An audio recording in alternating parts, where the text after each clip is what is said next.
Voltamos com o nosso Vanguarda Comunidade. Aqui comigo, a Fátima de Araújo Carvalho, mestre em Psicologia da Educação.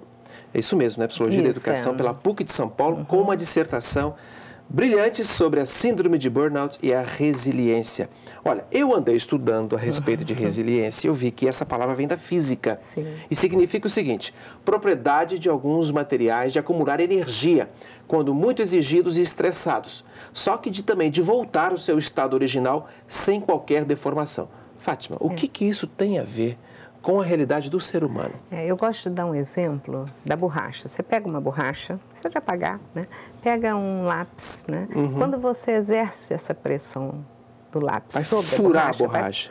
Você vai devagar, né? Porque você pode furar a borracha, não furar é o estágio final, né? Quer dizer, você deforma, né? Mas você empurra, faz uma pressão. Quando você retira essa pressão, a borracha volta ao seu estado original. Quando você pega um elástico, você vai usando, ele vai tornando-se assim mais flexível, né? Quer dizer, e mais atende à sua finalidade. Então, mais ou menos, essa comparação a gente pode fazer com o ser humano. Só que com o ser humano é diferente, né? Porque quando ele é submetido a essas fontes traumáticas, né? A um estresse muito profundo, ele não sai ileso, mas ele também, se souber trabalhar com essas circunstâncias, ele volta ao seu estado original, no sentido do momento do equilíbrio, passado, o furacão, né? Ele retorna, mas ele volta transformado.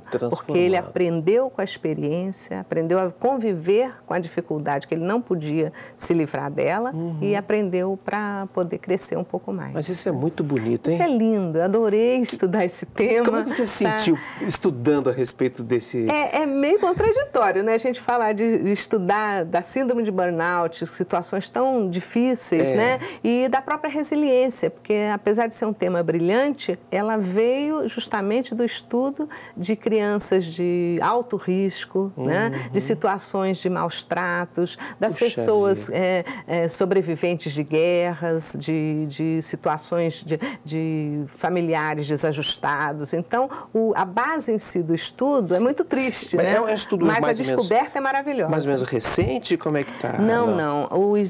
O início, na verdade, começou em 1955. 55.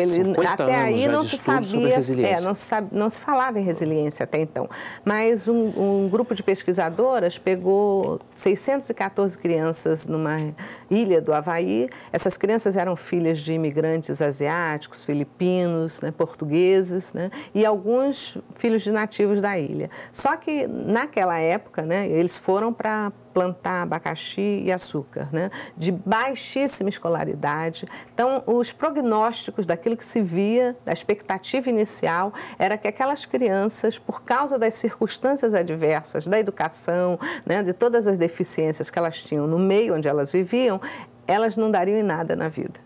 Puxa, então, esse era o início. E 30 anos depois, porque eles passaram a intervalos regulares, 3 décadas acompanhando 614 crianças. Então, na adolescência, na idade infantil, na adolescência, até chegar na idade adulta, em torno de 31, 32 anos. Né? Já lá na década de 80. Isso, foi aí que, em 92, foi que foi publicado esse estudo final. Né?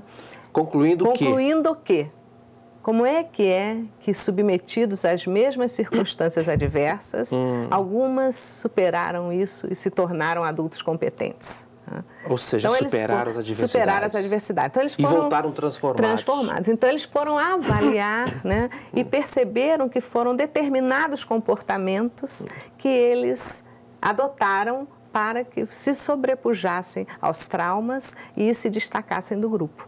Né? Isso aí foi que deu origem à teoria da resiliência. A partir de então, eles formaram um conjunto de comportamentos que, se adotados, podem ajudar as pessoas nas situações de estresse.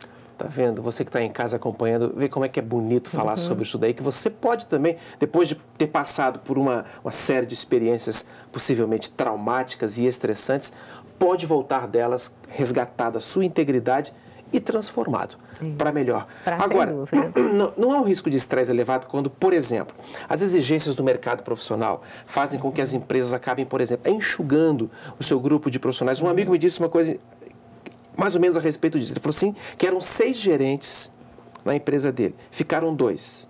Eles os que ficaram fazem o trabalho dos 6, com mais competição, mais exigência, mais tecnologia, acumulam toda essa energia e não pode ficar doente. Né? E nem descuidar do lazer e do prazer. Ou seja, eles têm uma pressão em casa, que o pessoal pede lazer, mas tem uma pressão no trabalho, que eles estão trabalhando por 2, 3. Né? Como é que fica isso? Pois é, o ideal seria que o mesmo elemento causador do estresse gerasse as oportunidades de redução dele, criando fatores de proteção para esses empregados.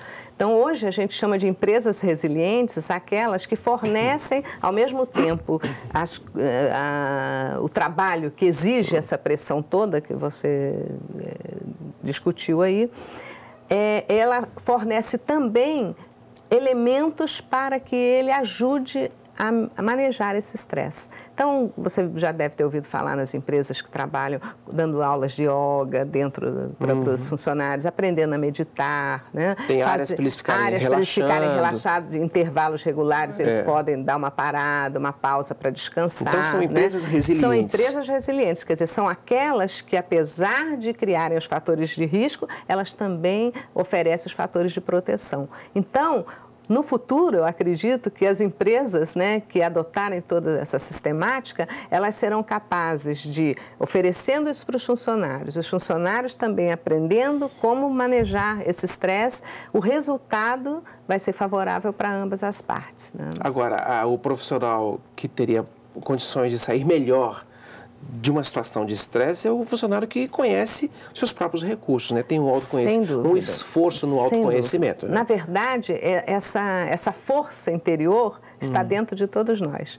E a teoria da resiliência vem mostrar exatamente isso. Todos nós temos essa força. Todos nós somos capazes de ativá-la e de desenvolvê-la. Agora, é incrível como que uns têm mais do que outros, ou seja, trabalham com mais competência. Exato, porque alguns já conseguem por si só dar esse avanço. Mas para aqueles que ainda não descobriram que possuem essa força interior, vêm os fatores de proteção para mostrar. Se você se torna competente naquilo, aprende como manejar isso, você então descobre que você também é tão capaz quanto o outro. Olha, sensacional esse tema, eu gosto muito dele. Vamos fazer um outro intervalo. Daqui a pouco a Fátima fala sobre essa capacidade, a de superação que todos carregamos dentro de nós diante dos problemas que surgem na nossa vida. Até já.